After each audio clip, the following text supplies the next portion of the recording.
Il était une fois une taupe où il avait fait sur la tête. Un matin, la taupe sortit de la terre et sur sa tête, elle vit un caca. Et elle voulait savoir qui lui avait fait sur la tête. Alors, elle chercha et elle rencontra un cochon. Cochon, c'est toi qui m'as fait sur la tête? Mais non, moi je fais comme ça. Clou, clou, clou. Ensuite, elle rencontra une vache. Vache, c'est toi qui m'as fait sur la tête? Non, moi je fais comme ça.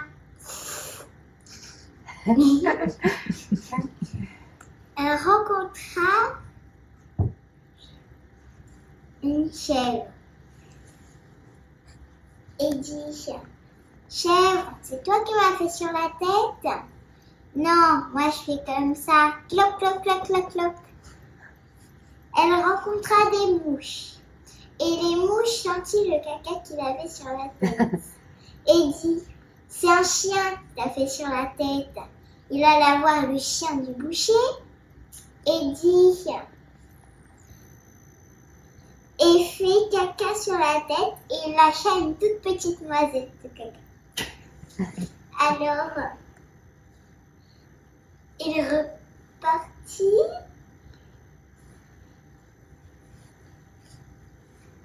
et plongea dans la terre.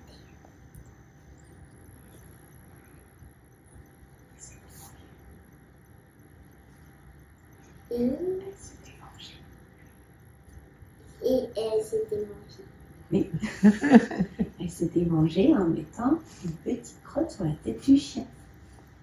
Ouais. Merci.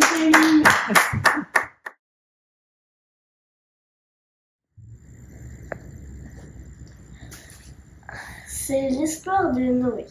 C'est un petit garçon qui habite au bord de la mer avec son papa. Noé, pendant les vacances, va rendre visite à sa grand-mère, tout seul, sans son papa.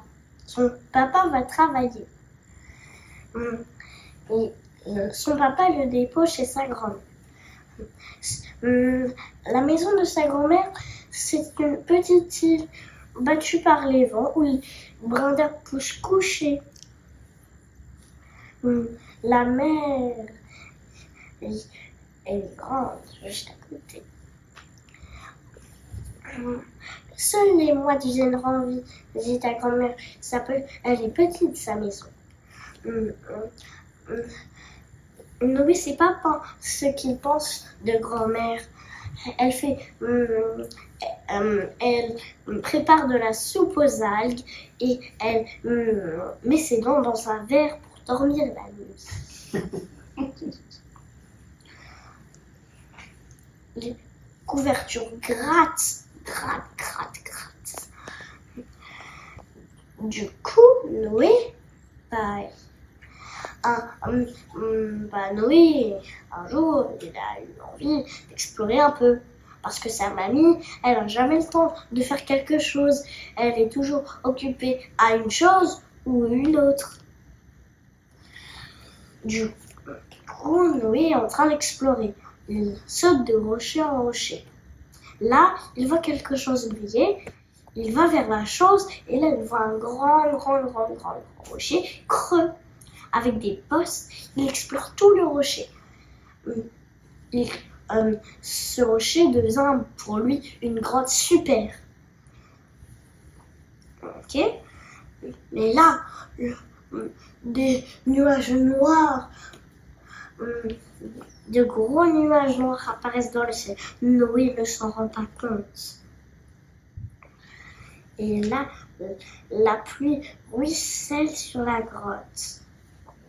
Et Noé, il est obligé de rester sur la grotte. Là, il entend un petit cuit-cuit. Il se rapproche du petit pépilement et là, il trouve un petit oiseau dans les mains de Noé. L'oiseau grelotte. Il faut vite il faut vite aller chercher Mémé. Il cherche Mémé. Et là, il voit une voile. Ça doit être Mémé. Il se rapproche de la voile et là, il voit le petit bateau de Mémé. Vite, il rentre dans le bateau et là, la tempête s'est calmée. Et là, il trouve plein d'oiseaux égarés sur tous les rochers du trajet. Mamie suppose qu'ils devaient voyager tous ensemble. Et là, dans la maison de mamie, de Noé, ils sont en train, les oiseaux mangent à la cuillère de la soupe d'algues. Oh, là, après, pendant le coucher de soleil, ils partent, sauf l'oiseau de Noé. Noé dit qu'il doit bien aimer grand-mère. Ils eurent plein d'aventures, découvrir les lieux les plus secrets des environs. Et bien sûr, le petit oiseau de Noé partagea toutes leurs aventures. Fin. Voilà.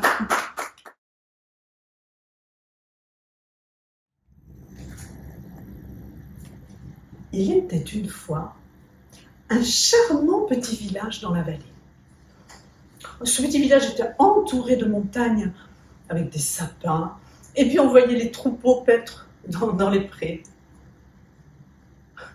Ils auraient pu être heureux, ces villageois, sauf que malheureusement, il y avait un terrible dragon qui habitait dans la montagne, dans une grotte.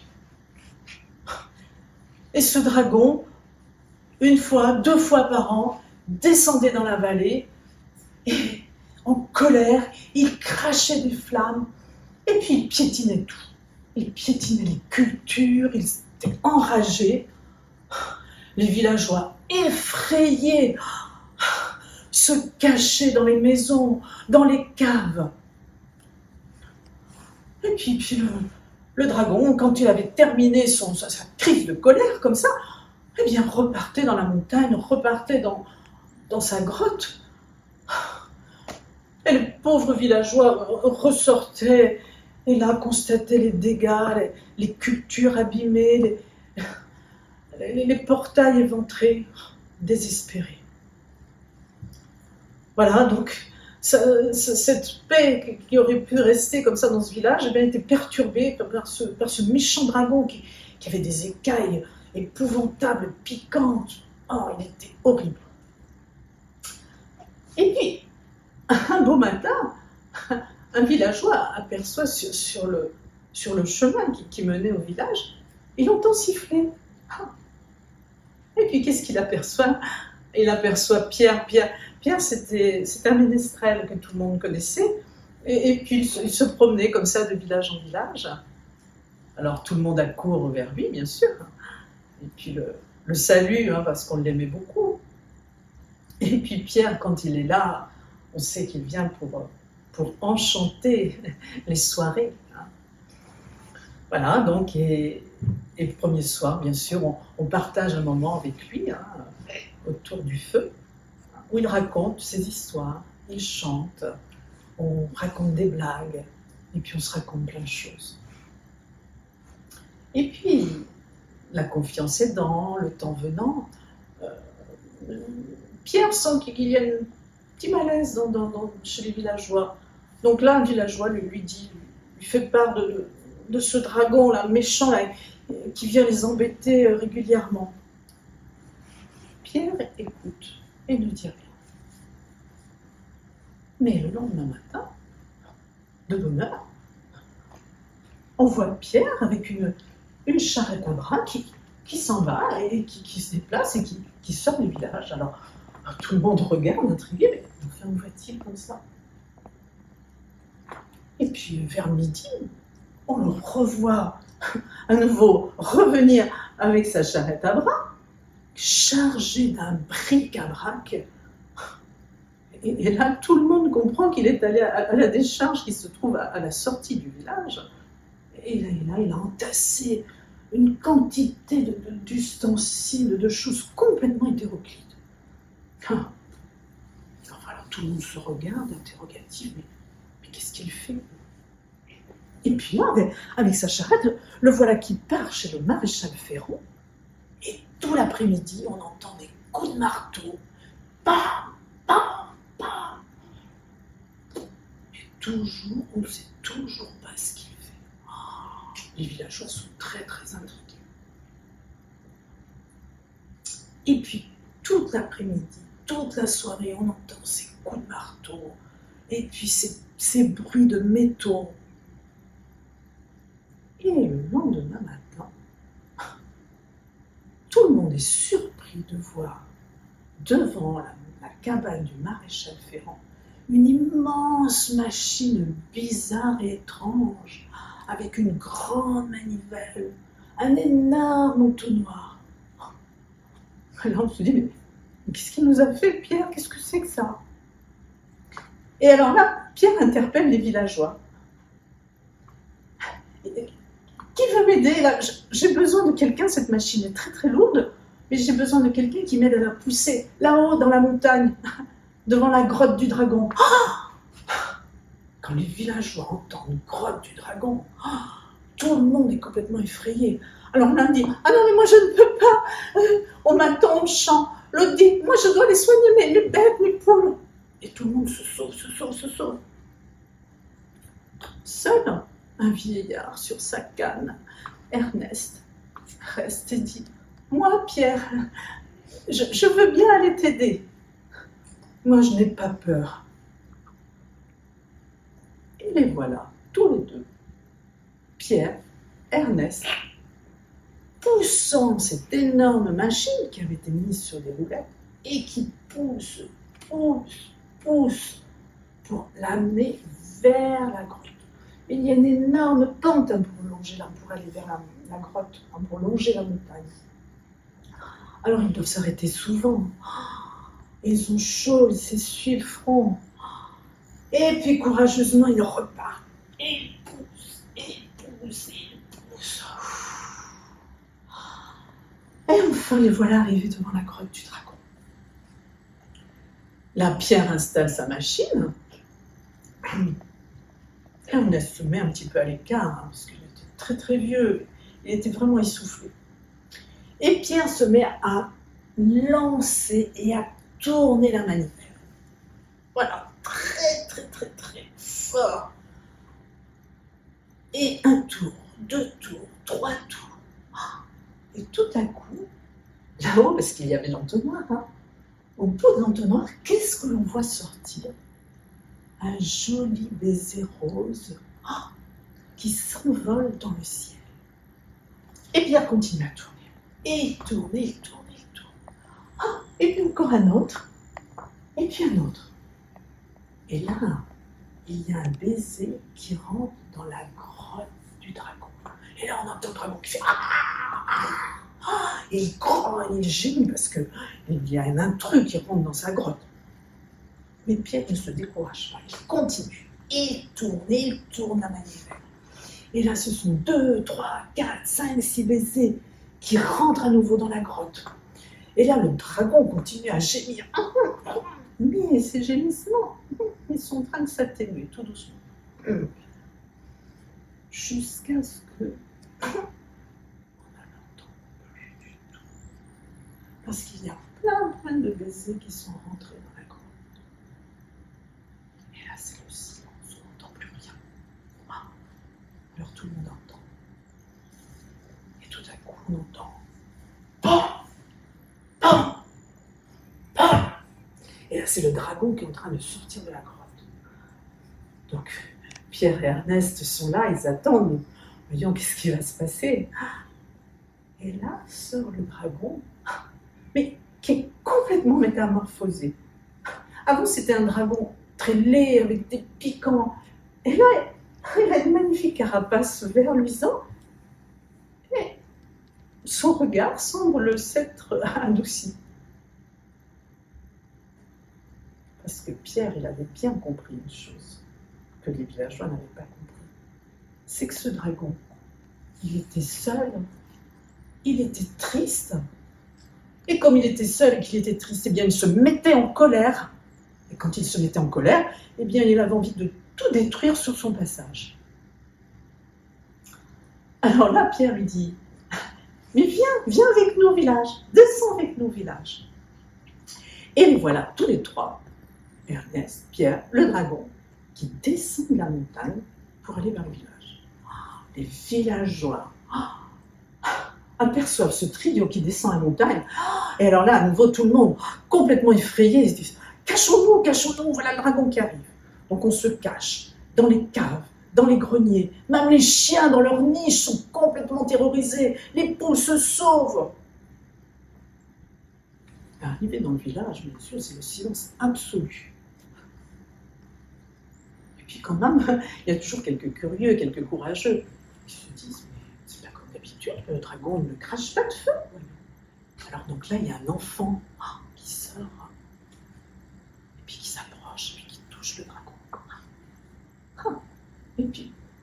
Et puis le dragon lui fait signe de monter sur son dos, alors il monte sur le dos du dragon.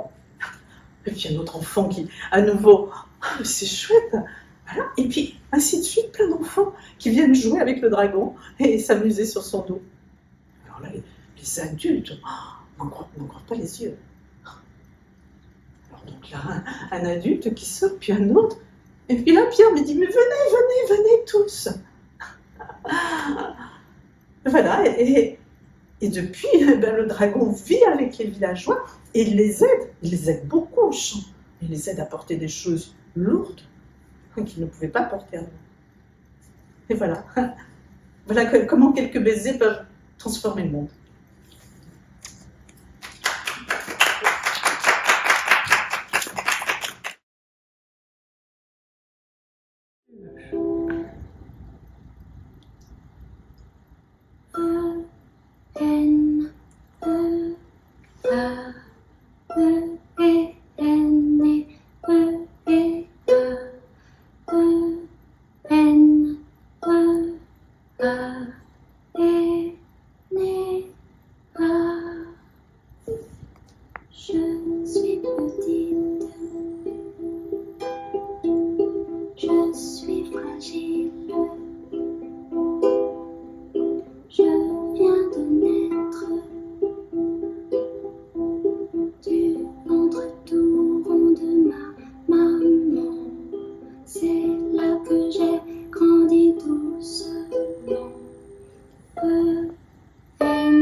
Les petits poissons dans l'eau nagent, nagent, nagent, nagent, nagent. Les petits poissons dans l'eau nagent aussi bien que les gros. Les gros, les petits nagent bien aussi. Les petits, les gros nagent comme il faut. Les petits poissons dans l'eau nagent, nagent, nagent, nagent. On va vous raconter l'histoire de Camille. Comment elle s'appelle l'histoire? La baleine. Et le petit poisson. La baleine et le petit poisson. Voici Juba. Je suis une baleine en solitaire qui nage seule dans le Pacifique. Un grand monde autour de moi, à part le silence. J'aimerais bien des amis. Je n'en trouve pas, j'effraie beaucoup de monde. Qui es-tu? Je suis petit poisson rouge.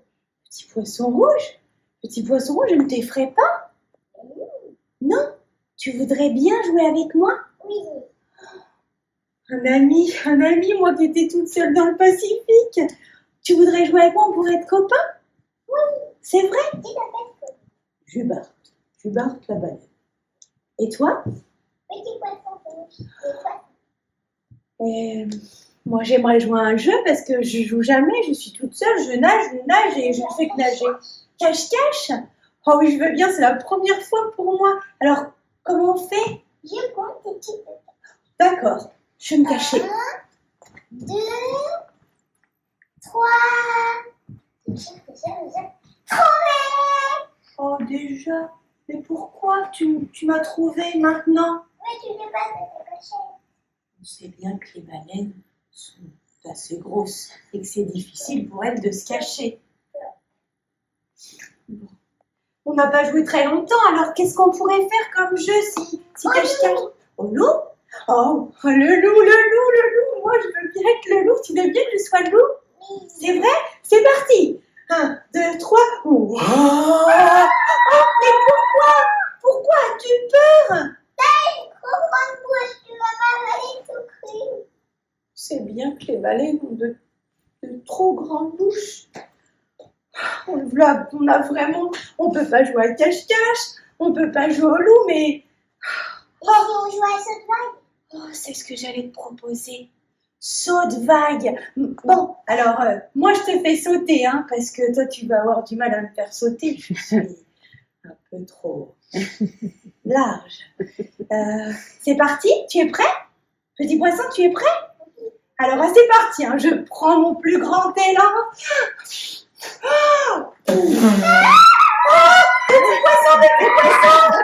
poisson! Oh, je t'ai effrayé. On sait bien que les baleines font de très grosses vagues et baleine a effrayé petit poisson. Petit poisson se trouve bien embêté et baleine aussi. Petit poisson, on ne peut pas jouer ensemble, ni le loup, ni cache-cache.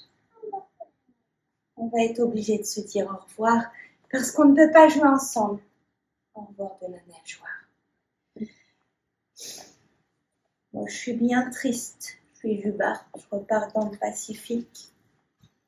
Je suis seule. Oh! Une amie. Oh, on dirait une grosse bosse. On dirait qu'il y a un splash qui sort. Oh, je vais m'approcher. Baleine. Jubarte la baleine part dans le Pacifique, s'approche, car au loin, cela semble être un nouvel ami aussi grosse, on ne sait pas que Jubarte. Elle s'approche, mais arrivée au plus près, elle s'échoue. Bah oui, on sait bien que les baleines n'ont pas une très bonne vue. C'était pas une copine baleine, c'était une île. Jubarte est bien triste. Elle est coincée sur l'île, abandonnée sans amis. Mais petit poisson a tout vu. Il va vite chercher ses amis. Les amis, ma copine est coincée. Je l'ai rencontrée cet après-midi et elle a cru une île que c'était son amie. Venez m'aider. Que faites-vous là, petit poisson, tu m'as retrouvé? Mais oui, j'ai tout. Mais qui sont-ils ceux-là? Oh, mais comment vous allez m'aider? C'est pas possible, je suis bloquée. Si. Comment? Oh, hissez-vous, voilà, pétez-vous sous moi. Oh, hisse. Oh, me voilà libérée. Et ça grâce à vous. Oh bah, les petits poissons, vous en allez pas? On pourrait être amis tous ensemble. Oui. Les petits poissons et Jubarte la baleine devinrent amis. Ils avaient plein de jeux ensemble dorénavant parce qu'ils étaient nombreux. Et ils jouaient au loup, mais Jubarte se plaçait devant et les petits poissons. Derrière. Ils devinrent amis et ce qu'on retient de cette histoire, c'est que plus on est de fous, plus on rit. Et ensemble, on est Plus fort.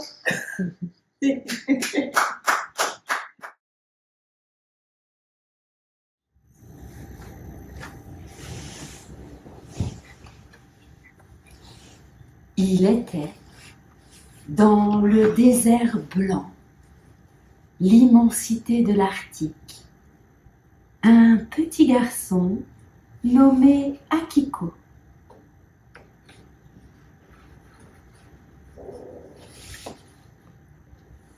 Akiko nourrissait 2 rêves. Son premier rêve était de savoir ce qui se trouvait de l'autre côté du grand lac glacé.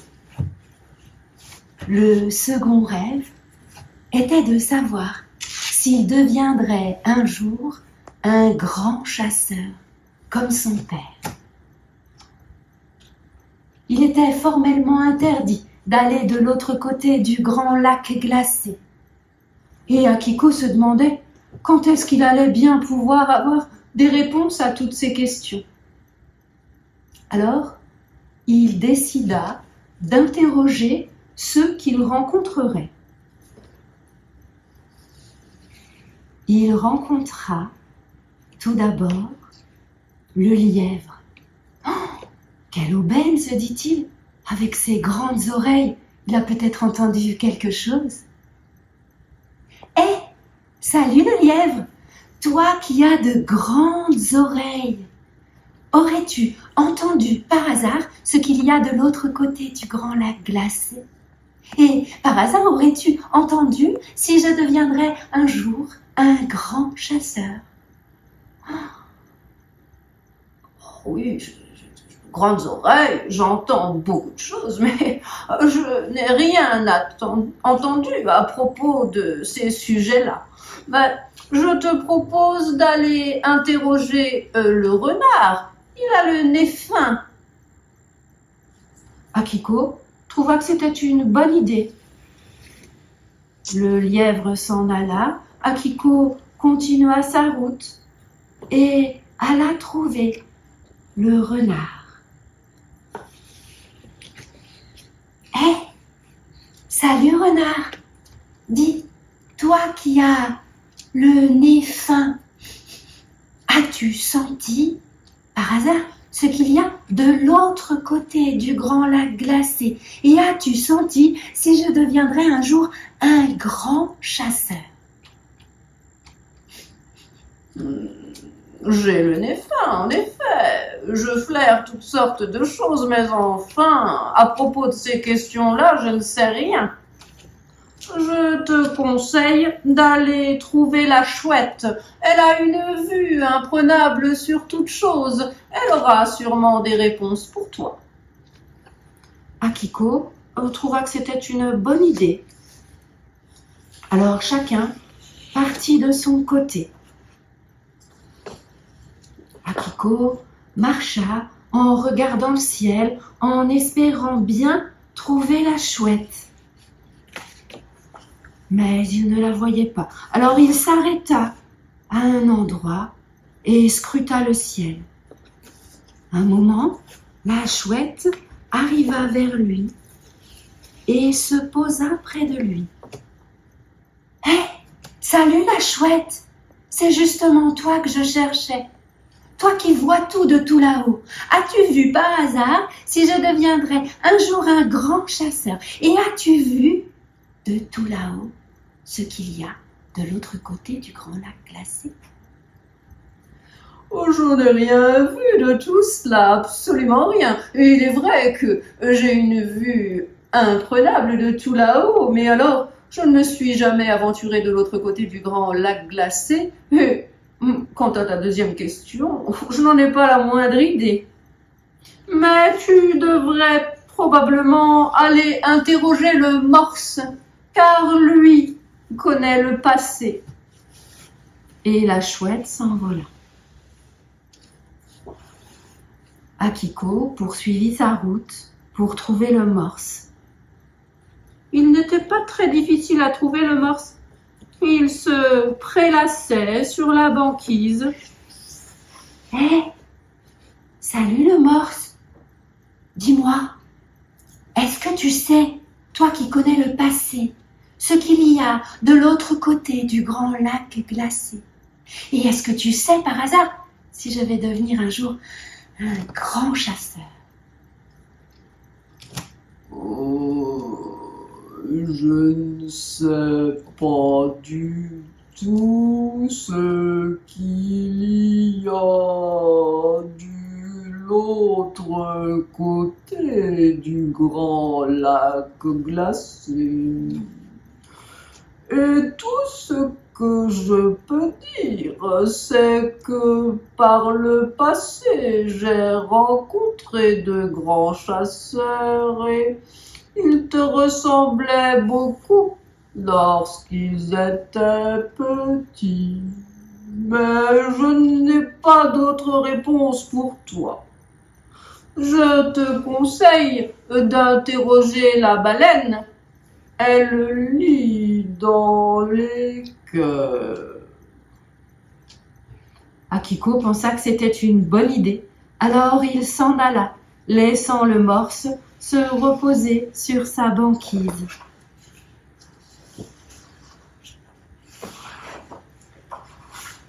Il marcha pour aller tout au bord du rivage, en espérant apercevoir la baleine. Il attendit, puis il finit par apercevoir la baleine. Elle s'approcha du rivage. « Hé, salut baleine! Dis-moi, toi qui lis dans les cœurs, sais-tu par hasard ce qui se cache de l'autre côté du grand lac glacé? Et sais-tu si je deviendrai un jour un grand chasseur? » Écoute, je n'ai pas la réponse à tes questions. Je ne sais pas ce qui se cache de l'autre côté du grand lac glacé. Et tout ce que je peux dire en lisant dans ton cœur, c'est que tu es un petit garçon très courageux. Aussi, voici ce que je te propose. Si tu l'acceptes, je peux te prendre sur mon dos et t'emmener jusqu'à cette île au loin. Là-bas vit celle qui nous connaît tous. Elle aura sûrement des réponses à t'apporter. Akiko accepta et ensemble, ils naviguèrent. Arrivés à l'île, la baleine déposa Akiko et lui dit « Voilà, tu es arrivé. Tu es ici, sur l'île de la mort. Je ne sais pas de quel animal il s'agit, mais ne t'inquiète pas, elle va te trouver. » Akiko était tout tremblant. L'île de la mort. Ah, alors ça ne l'étonnait plus du tout de savoir que personne ne s'était aventuré jusqu'ici avant lui. Il avança quelques pas tout tremblant et vit devant lui un magnifique élan.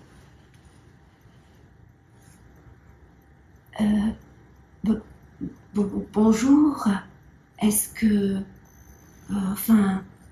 vous êtes la mort? Oui, c'est moi. Et toi, tu es Akiko et tu cherches des réponses à tes questions. Je le sais. Allez, suis-moi. Akiko suivit l'animal d'un pas peu assuré. Regarde, dit-elle, tu vois au loin toutes ces ombres? À ton avis, à qui sont-elles? Je pense qu'il s'agit des ombres des morts. Mais non, tu fais fausse route, mon garçon. C'est l'ombre des vivants. Ici est la terre des vivants de demain. Et si tu es arrivé jusque-là, c'est que tu es prêt pour l'avenir. Ah, Est-ce que ça veut dire que je suis devenu grand? Demanda Akiko. Non, pas encore. Mais regarde là-bas. Tu verras un Akiko grand chasseur, un Akiko grand explorateur, un grand pêcheur, un grand professeur et un grand conteur aussi. Il y en a des dizaines et des dizaines. Et c'est à toi, et à toi seul, de choisir le chemin que tu vas prendre et celui que tu vas devenir. Sur ces mots, le grand élan disparut. La baleine ramena Akiko jusque chez lui. Ce soir-là, il avait le cœur plein de gratitude, car il savait désormais ce qui se cachait de l'autre côté du grand lac glacé. Mais surtout, il avait reçu un cadeau extraordinaire, celui de savoir qu'il pouvait devenir exactement celui qu'il avait décidé d'être.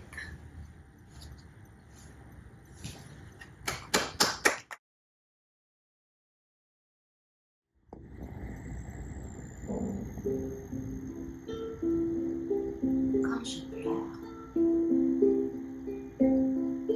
maman me console. Quand je pleure,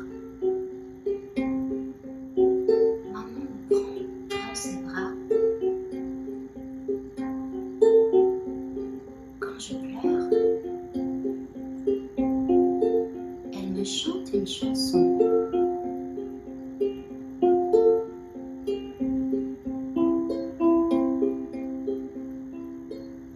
Et parfois, je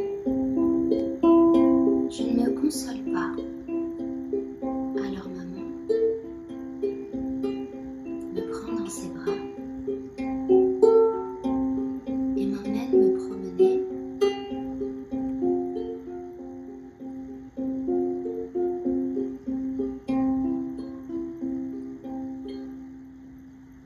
Et parfois dans le ciel, il y a l'oiseau migrateur de 1000 couleurs.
Maintenant, je vais vous raconter l'histoire de la princesse Tiffany. C'est l'histoire du royaume Farifani. Son papa interdit sa petite fille de sortir du château. Un jour, un beau jour de printemps, elle voit que les fleurs sont ouvertes, que les oiseaux chantent parfaitement. Tout est joli, c'est le printemps. Elle court voir son père et son père lui dit « Non, tu ne vas pas aller sortir dehors. » Elle pleure. Elle pleure. Ça fait un océan de larmes dans le château. Tout flotte. Là, elle a entendu les cris de la princesse parce qu'elle a dit « Ah, je sais pas nager. » Elle va voir et là, elle voit un océan. Du coup, elle prend sa bouée et flotte avec sa bouée. Là, elle sauve la princesse. Comme la porte de la chambre sous le poids des larves, elle a cédé. Du coup, il se met sur la planche et vogue jusqu'à la forêt de Pâques où il découvre toutes les beautés de Pâques. Fin de l'histoire.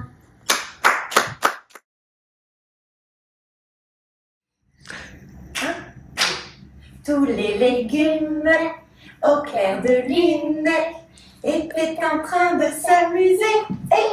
Ils s'amusaient comme ils pouvaient. Et les passants les regardaient. Un cornichon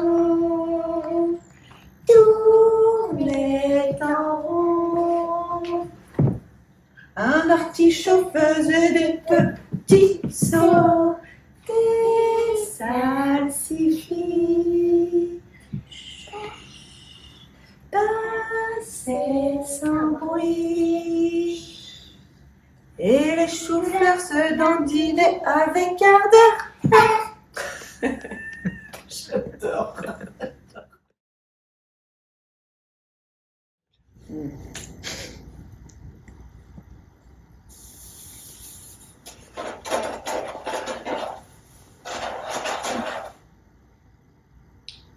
Vous savez sans doute qu'il existe un marchand de sable pour s'endormir.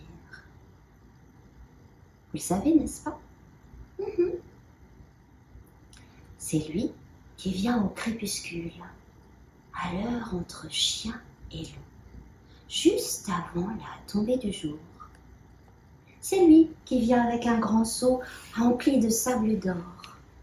C'est lui qui saupoudre cette poussière d'étoiles par-dessus le toit des maisons. Et c'est lui qui souffle sur les paupières pour qu'elles s'alourdissent et qui l'emmène ainsi, petits et grands, au pays des rêves. Et voilà. C'est ça le travail du marchand de sable. Mais alors, me direz-vous, le matin, quand on se réveille, est-ce qu'il y a un marchand? Qui est-ce qui nous réveille? On en parle bien peu souvent. Mais il existe bien un marchand. On l'appelle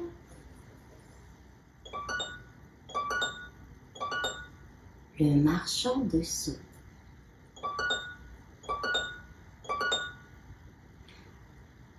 Du fin fond de la nuit, il arrive sur ses semelles de vent. Dans sa poche gauche, il y a un rayon de soleil. Et dans sa poche droite, des milliers de grelots.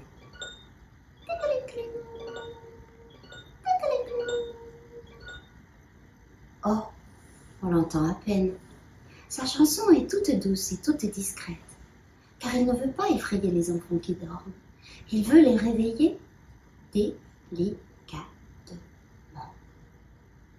Et voilà, c'est ça le métier du marchand de sons.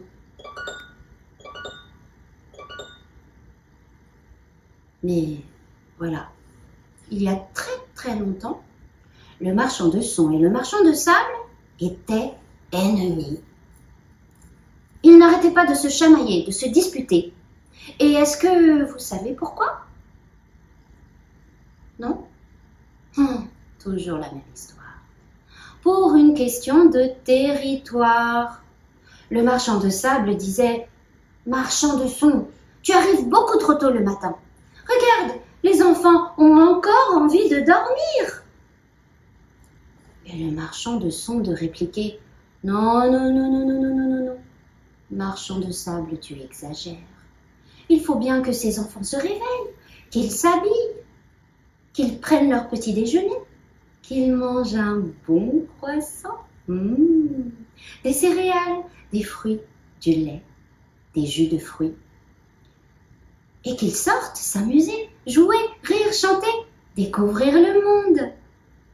C'est toi qui exagères, marchand de sable. » Alors, ils se disputaient comme ça tous les jours, et ça donnait des choses vraiment bizarres.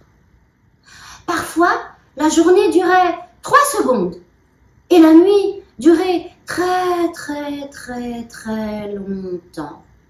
Et parfois, c'était le contraire. La journée durait très longtemps, mais elle était toute noire. Et la nuit durait 1 seconde. Et même pour la sieste, ils se disputaient. Le marchand de sable disait « La sieste m'appartient. C'est un morceau de la nuit qui vient s'immiscer dans la journée. » « Non, non, non, non, non, non, non, non, non, disait le marchand de son. La journée, c'est la journée. Il n'y a pas de nuit qui vient dans la journée, tu dis n'importe quoi. » Et ce jour-là, ils se sont disputés tellement fort et tellement fort que le bruit de leur dispute est monté jusqu'au ciel. Alors, la lune, rouge de colère, s'est penchée et les a convoqués tous les deux. « Marchand de sable, marchand de son, venez ici tout de suite !» Ils sont arrivés tout penauds.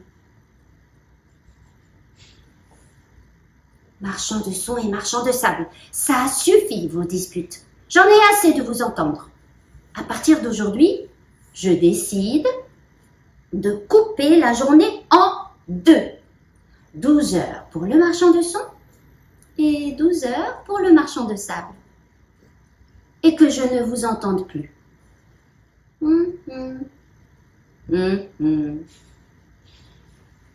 Et depuis ce jour-là, le marchand de son et le marchand de sable sont devenus les meilleurs amis du monde. Du fin fond de la nuit, sur ses semelles de vent, il arrive, avec dans sa poche gauche, un rayon de soleil, et dans sa poche droite, des milliers de petits grenouilles. Et quand il arrive à l'aube, juste avant le lever du jour, le marchand de sable l'accueille ainsi. « Bonjour, mon ami. Oh, tu as du travail aujourd'hui. Ils sont tous endormis à point fermé. » dit le marchand de son au marchand de sable. « Eh bien, mon ami, c'est que tu as bien travaillé. Alors, je te souhaite de bien te reposer. Passe une belle nuit et tâche de faire de beaux rêves. » dit le marchand de sable. « Merci, je vais tâcher de faire de beaux rêves. » Et il bâille, il bâille. Il bâille tellement fort qu'il s'endort au bruit de milliers de petits grenouilles.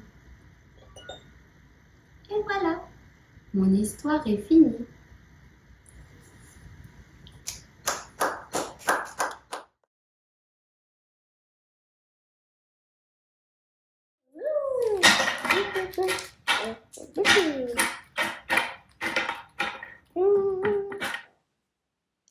Dim tida tidi dim tida, dim tida tidi dim tida, dim tida tidi dim tida, dim tida tidi da. Une comptine, une histoire, une chanson. C'est fini. À bientôt.